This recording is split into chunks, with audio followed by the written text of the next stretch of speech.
அம்பாளுக்கு 9 ராத்திரி நவராத்திரி. ஆனா சிவபெருமானுக்கு ஒரே ஒரு ராத்திரி, அது சிவராத்திரி. மாசி மாதத்துல வர மகா சிவராத்திரி அன்னைக்கு தூங்காமல் கண் விழித்திருக்கணும் தெரியுமா? மகா சிவராத்திரி இரவுல நம்ம பூமியில் ஒரு ஈர்ப்பு மேல் நோக்கி ஏற்படுகிறது. அந்த மாதிரியான ஈர்ப்பு ஏற்படும் போது நம்ம முதுகுத்தண்டை நேராக வைத்துக் கொள்ள வேண்டும் அப்படிங்கிறது விஞ்ஞான பூர்வமான ஒரு உண்மை.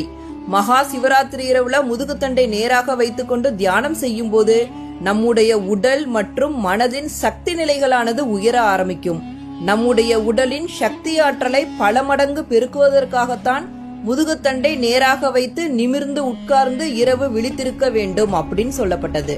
மகா சிவராத்திரி அன்னைக்கு பூமியோட சுழற்சி எப்படி இருக்குன்னு தெரியுமா?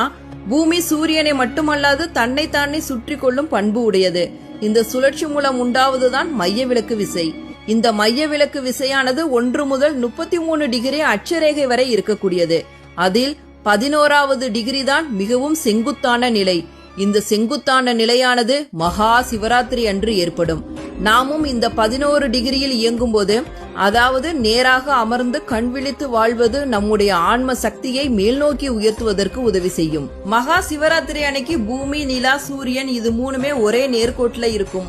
இந்தியாவுல நடு இரவு 12 மணி 15 நிமிடத்திலிருந்து 12 மணி 45 நிமிடம் வரை உச்சக்கட்ட சக்தி கிடைக்கும் அப்படின்னு சொல்லப்படுது. 140